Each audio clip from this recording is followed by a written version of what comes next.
What's up, guys? That was fun. I like that song. That's a great song. Well, find your way to a seat if you have not already, and we will get into it. Can you still see that screen with that whiteboard there? I just thought about that. No?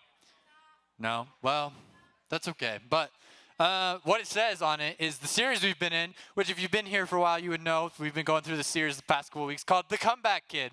And if you don't know that, then I promise that's what it says behind the whiteboard. You just can't see it, but that's okay.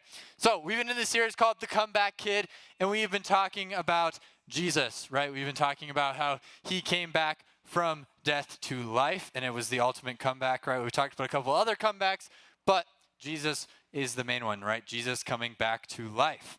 And before we get into what we're going to talk about tonight, I wanted to ask you guys a question, and you can just raise your hand or shout it out or something if you have an answer. But how do you show that you are a fan of something, right? How do you show that you're a fan of a sports team or a show or a musician or whatever? How do you show you're a fan of something? Yeah. You have something of it. Okay, what else? How else do you show you're a fan? You know their music? Yeah, yeah, what else? You talk about it? Yeah, what else? You tell your friends? Yeah, what else? What else? Like if you're a fan of like the Denver Nuggets or the Broncos, how do you show you're a fan? You wear jerseys. Yeah, you wear jerseys. What else? Oh yeah, what do you got back there? Oh. Wear something of that sport? Yeah, what do you got? You had one too? Yeah, you. Celebrate it. That's a good one. Celebrate it. What else? What? Posters. Yeah, posters. Yeah, so there's lots of different ways to show you're a fan of something, whether it's jerseys or posters or, like sharing their music or following whatever team or person or whatever it is on like Instagram or something. Or maybe you're a fan of a TV show, you like know all the like lines and stuff. Like there's a bunch of people who are like big fans of the show called The Office, and they like quote it all the time. Like I work with this guy named Jack, and I'm pretty sure he can quote the entire show. Like he's a huge fan, right? And those are some of the ways we show we're a fan of something, right? And even like sometimes there's people who are big enough fans where they get like a whole name, like the Taylor Swift fans. Does anybody know what they're called? Swiftie. See, she must be a Swiftie. She knew. She was quick. Swifties, right? Or I don't know. There's like a bunch of different ones. Like, do you guys know who Quinn is? His fans are called Quinions, like minions, but with Quinn. That's kind of a cool one. But do you have maybe a name or something like that if you're a big group that's a fan of them?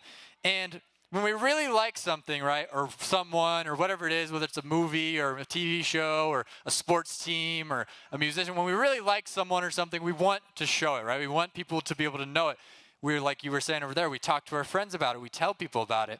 And that's kind of what we're going to talk about tonight. So if that's the case, right, then how do people know you're a follower of Jesus? Would it be the same kind of things maybe? Like, is it about wearing a cross necklace or putting like scripture, like a Bible verse in your profile on Instagram? Or maybe it's about never saying like bad words or wearing like religious t-shirts that say things like God is good or whatever they might be. Or maybe putting like stickers on your water bottle or wearing like those what would Jesus do bracelets or what are, things like that, right? Is it those things, right?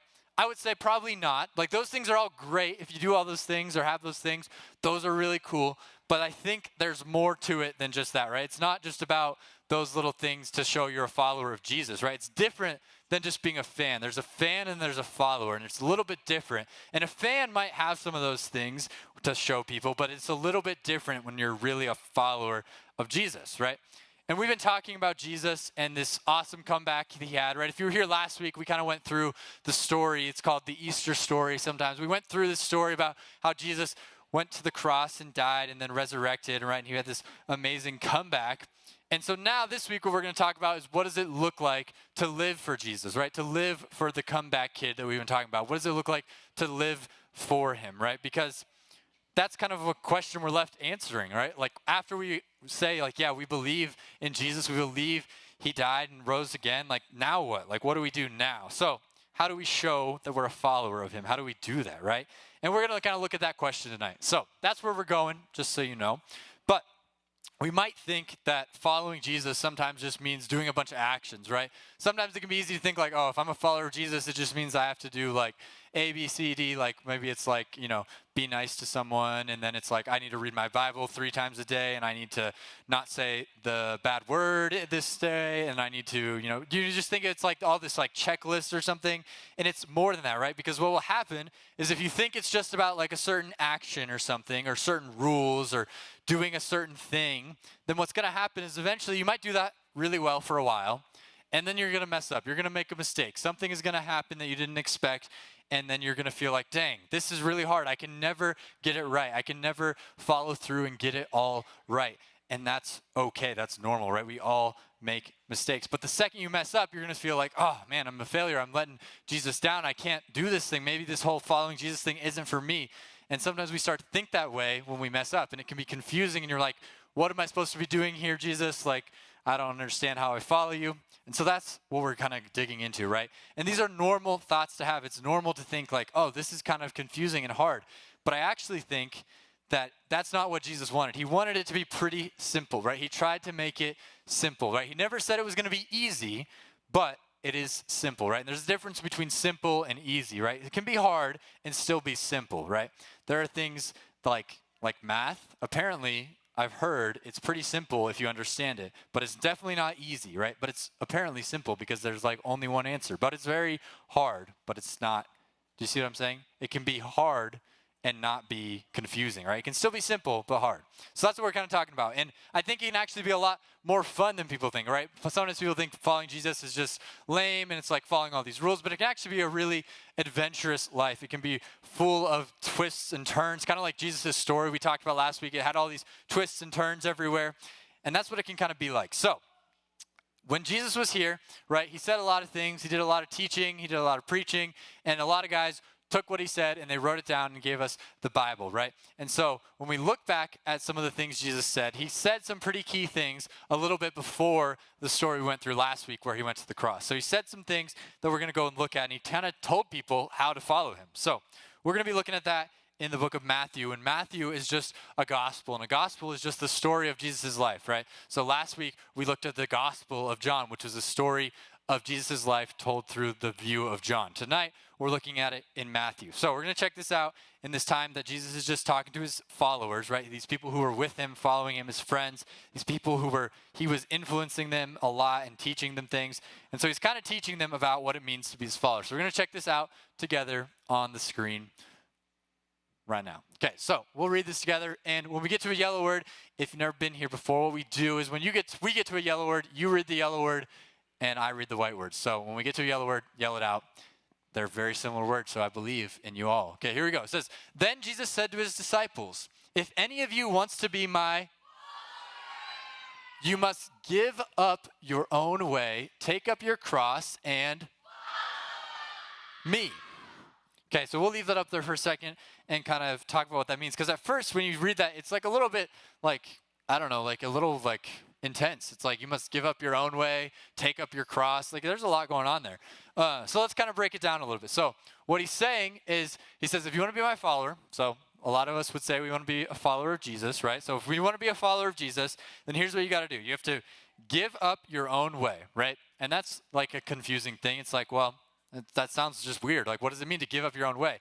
And kind of what I think he's getting at is that giving up your own way doesn't mean like giving up who you are or anything like that. It doesn't mean like you can't still be you and be unique and be the way he made you, right? He still wants you to do that. What it means is letting go of this idea that I'm always right? Like a lot of times I tend to be a person who thinks like I'm right a lot.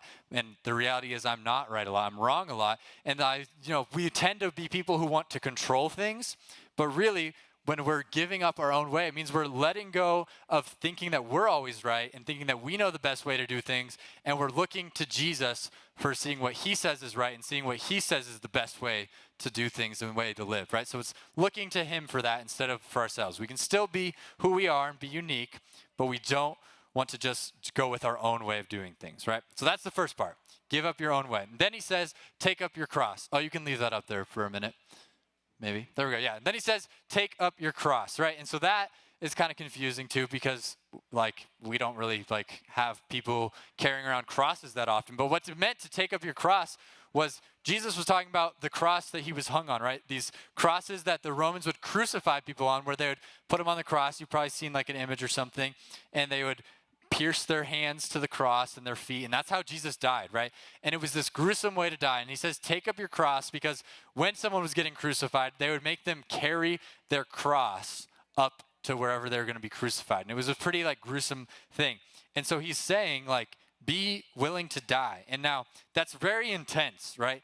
And I think for the people following him at the time, they really understood what that meant. For us, it might look a little different, right? We might not be risking our lives following Jesus, especially not here in America. It's not something that's really a common thing where you're going to die for following Jesus. Now, maybe at some point in your life, you'll be somewhere where that will be the case. But I think for us, what it means is that following him might not always be easy, right? It might not always be the easiest thing to do to follow him, right? Sometimes taking up your cross might be doing the hard thing, right? Doing the right thing is not always the easy thing. And so what it means is that sometimes we might have to give up some time, right? We might have to give up some time doing something to instead focus on following Jesus. Maybe it's, giving up a little bit of time where you might play video games, or maybe you just be like scrolling on Instagram or TikTok to spend some time with him, to spend, 5 minutes with God instead. Or maybe it's giving up some popularity in the fact of like, you're not going to be mean to some kid that everybody else is being mean to at school. And maybe that's like a hard thing for you to do because you're worried that your friends might look at you different if you act different. And that could be something of taking up your cross, right? Maybe it's just being kind when everybody else is being rude. That could be an example of this. It's just kind of saying that it's not always going to be easy, and you have to be willing to accept that following Jesus might not always be easy. And then the final thing, follow me, right? This is the key. Jesus was basically saying, do as I do as I say, and do as I teach. He said, follow my example. He lived this life, and they recorded his life so we can still see it today, even though it was so long ago. And now we can follow his example, right? Do what he says. And all of this stuff that he said comes with a promise attached to it, and it's in the next verse, which we're going to check out. The verse right after this, then Matthew goes on, and Jesus says, if you try to...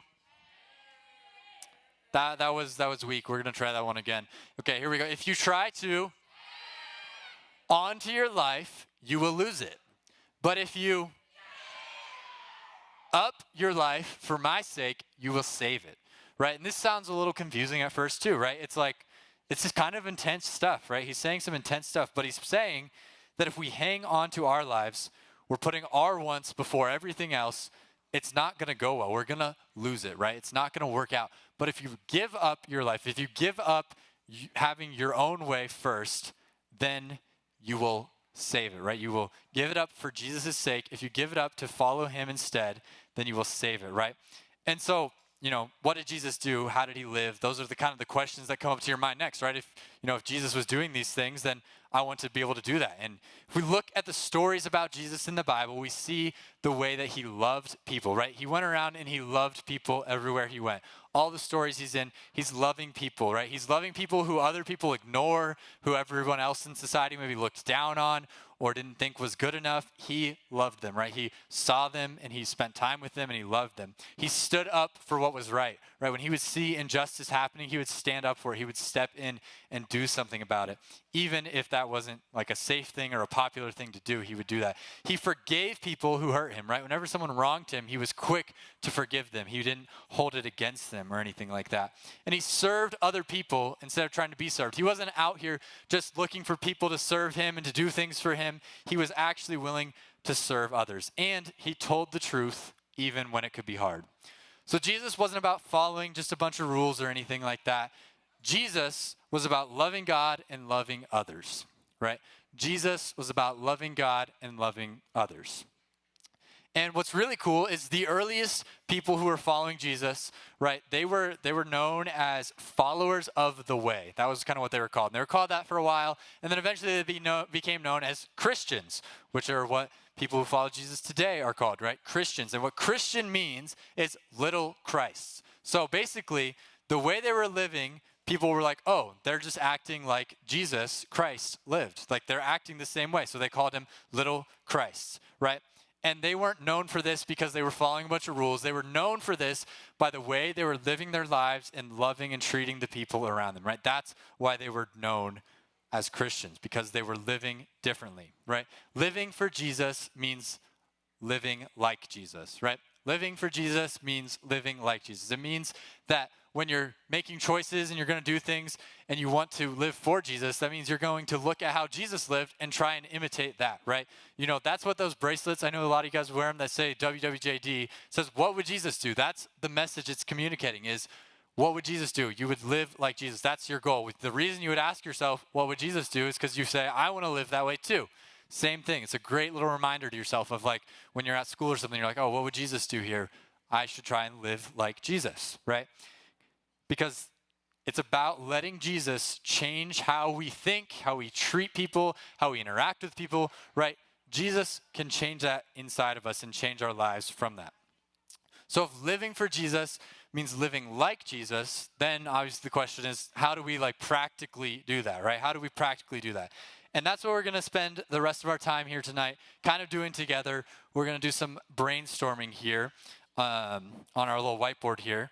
So what we're going to do first is I'm just going to have you guys give me a bunch of characteristics of Jesus, right? So a characteristic, if you don't know what that is, it's like a word to describe something or to identify something, right? Like a feature, a quality, whatever you want to put it. It's something that describes someone. So I want you guys to give me some characteristics of Jesus, okay? Anyone? All right, what do we got? What do we got over here? Caring. That's great. Okay, just scream. Oh, wait. Oh, there we go. Caring. Okay. What else? Someone over here, just yell. Kind. Loving. I heard accepting.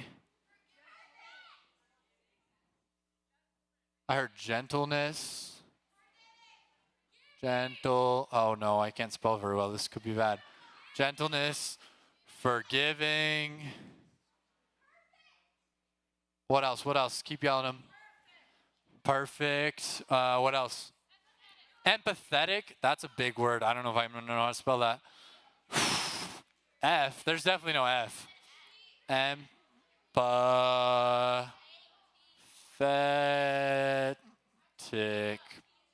I don't know about that. Giving.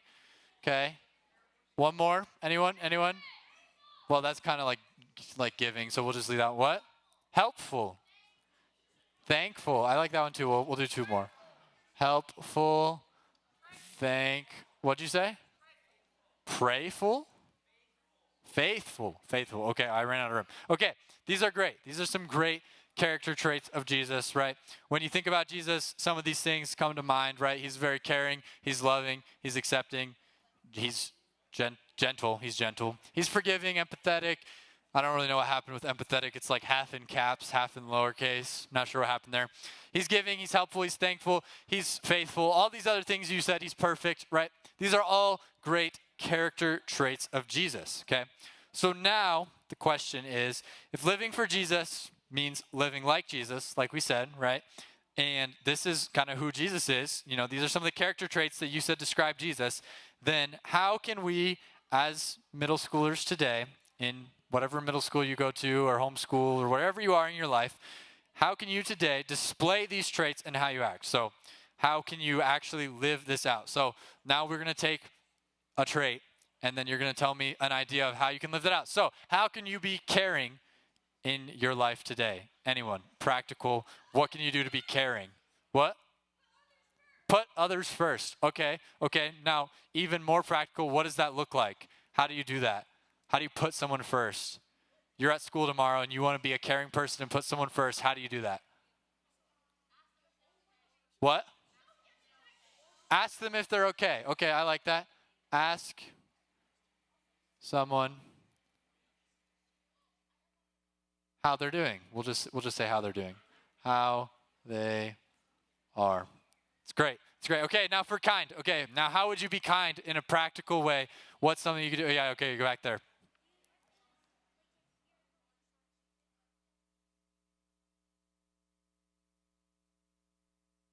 You're in the lunch line and you let them, what'd you say? Oh, okay, you let them take the good stuff. Okay, so you're in the lunch line and you help someone out, okay? Yeah, do you have one for kind too? Go ahead. Don't be a bully. So lunch line, help, and don't bully. That's a good rule for just general life. Don't be a bully. Nobody likes a bully. Don't be a bully. Okay. What about for loving? Okay. What's one way you could practically be loving to other people in your schools or whatever? Yeah, Becky. Say I love you to your parents. Yeah, that's very very practical. Say I love you to. We'll just put people in general. People. Okay. Anyone else for loving? What's a practical way you can act out loving? Wait. Somebody yelled really loud. Was that you or did you yell? I couldn't tell who yelled. Go ahead. Give them a hug. Yeah. Giving people hugs. It's a great thing to do. Oh yeah. Give hugs. Write. No, I like that too. You could. What would you write in the note? Something nice. Thank you. Yeah, it's a nice thing. Okay, what about accepting? That's kind of a harder one. We're getting into some tougher ones now. How can you actually live out being accepting? Yeah. Be forgiving. Well, we're going to get to forgiving in a second. So, but yes, you could forgive someone. That's a good way of accepting. What else? What else can we do to be accepting? You all three have an answer? Okay, we'll start with Mason. Okay, we'll start with Gabe. Okay, never mind. Anybody else? Yeah. Be respectful, okay? So to be accepting, you can be respectful of others. Yeah. Usually people feel more accepted when you're respectful towards them and not like mean or putting them down for whatever they like or do or believe. Yeah, what you got? Not judging people. That's great. Not judging. What was that? Encouraging.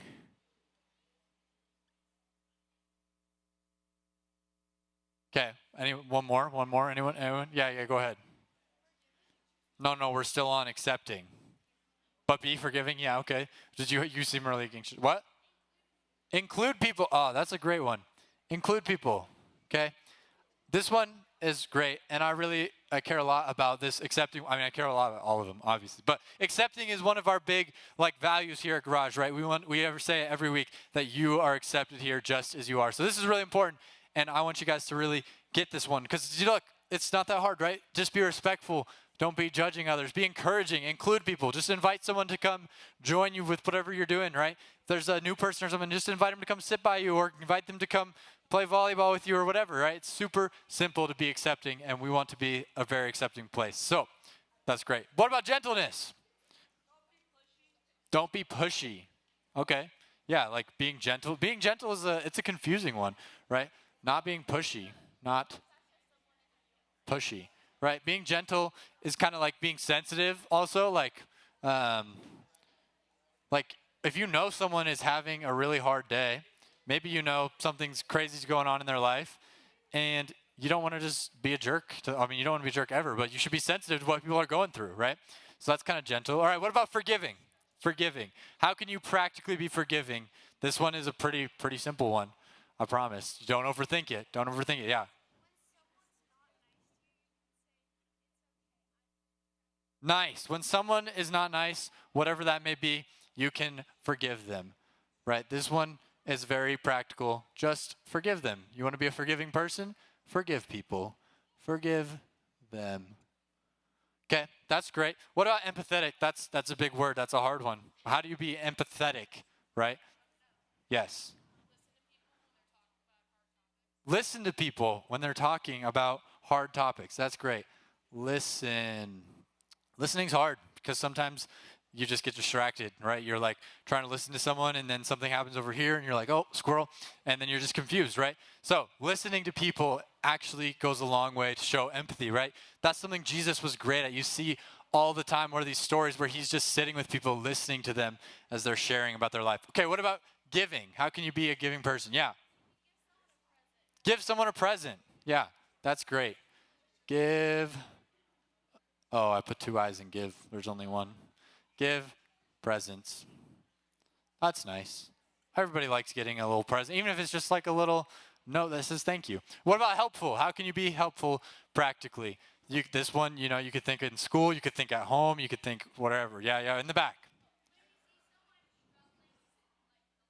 yeah, if you see someone struggling, like, do you have a specific situation where you see people struggling, you think, like at school or at home? Like, if you see like your parents are really busy, you could like, boom, just, help them out by doing the dishes or walking the dog or something. So help, let's see struggles, see people struggling, and help. Okay? It's a great one. All right, last one, thankful. How can you be thankful? Yeah. Say thank you. That's great. What else? Anything? Anything? What? So yell it. Yeah.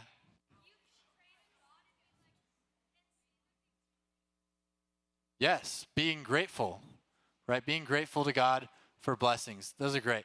Okay, look. So here's the idea. As we were kind of wrapping up here, this is a great list, right? The idea is that, number one, we can follow Jesus' example, right? We can follow Jesus' example. You guys just, in the last 5 minutes, listed a bunch of ways that you can take these character traits about Jesus and you can actually follow them, right? It's not rocket science or anything. It's just simple following Jesus, right? And then number two, the thing I want you guys to think about is if we want to follow Jesus, right, there's a key part to following Jesus. To follow anyone, you have to know a little bit about them. So we need to learn more about Jesus. And with this one, I think the word that comes to mind is be curious, right? Be curious about Jesus. Ask questions. Ask questions when you're confused. If you're confused, ask one of the leaders in the room. That's why we're all here, is because we want you to learn about Jesus. We want you to grow in your relationship with Jesus, and we would love to help you. So when you're curious, have questions. Keep being curious, right? No matter if you would say you know Jesus and you've been following him for a long time, or if you've never heard Jesus' name before tonight, it doesn't matter where you are on that. Just be curious. Keep getting to know, right? We follow Jesus by staying close to Jesus. That's how we get to follow Jesus. We have to stay close to him. We have to learn about him, right? We have to keep doing that throughout our lives. So be curious, right?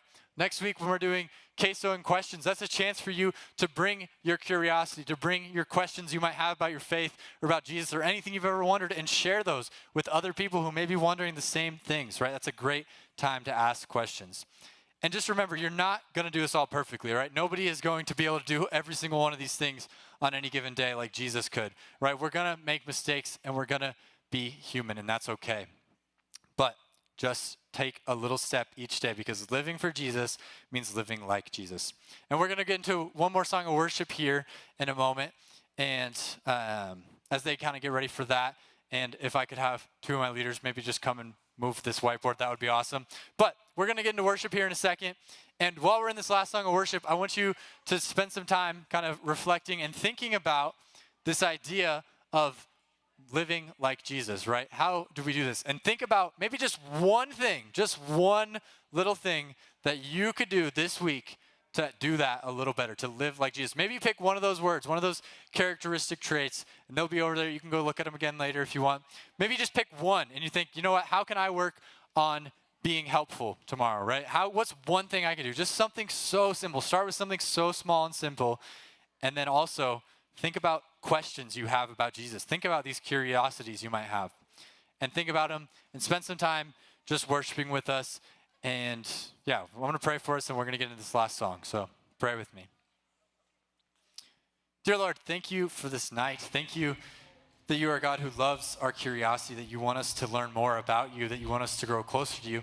Thank you that you are a God who came down to earth and lived life so we could follow you, so we could see that example of what that life looks like, and we could see a good example to follow. God, help us just learn what it looks like to live like you. Just teach us how to follow you, Lord. We pray all this, and everybody said,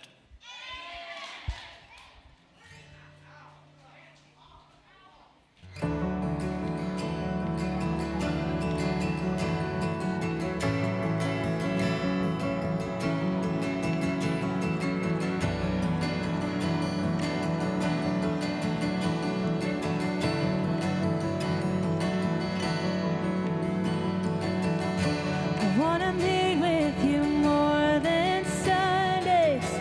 I wanna know more than just my mother's faith. 'Cause that's not enough to get through my rough routine. I need a Monday morning faith. I wanna hear you in more than just one way. Show your voice in all of the Mondays.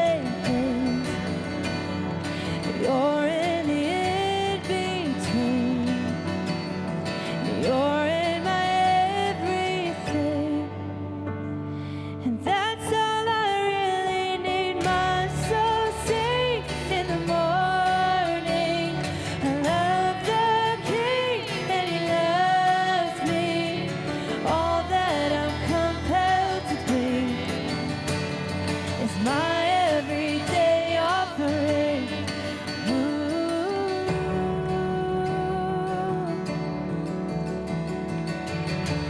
Let my worship be more than just singing. When did music become a religious thing? Let these songs be with them meant to be. The sound of your church awakening. Help my heart to keep up with the heavens, where the angels sing 24/7 praise. You're more than enough to get through my rough. You're teaching me Monday morning faith, and that's all I really need. My soul sings in the morning. I love the King and He loves me. All that I'm compelled to bring is my everyday offering. Your mercy's new every morning. I come alive as You're calling. All that I'm compelled to bring is my everyday offering.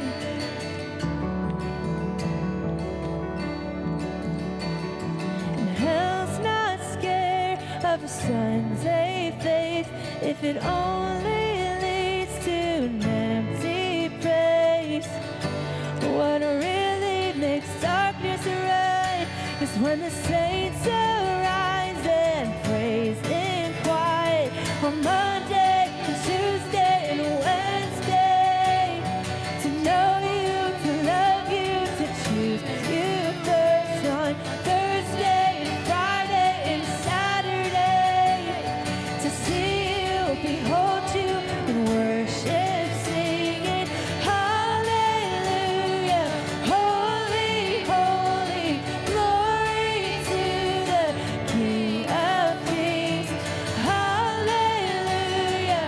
Holy, holy, all honor and glory belong to You. And my soul sings in the morning. I love the King and He loves me. All that I'm compelled to bring is my everyday offering. Your mercy's new every morning. I come alive as You're calling. All that I'm compelled to bring is my everyday offering.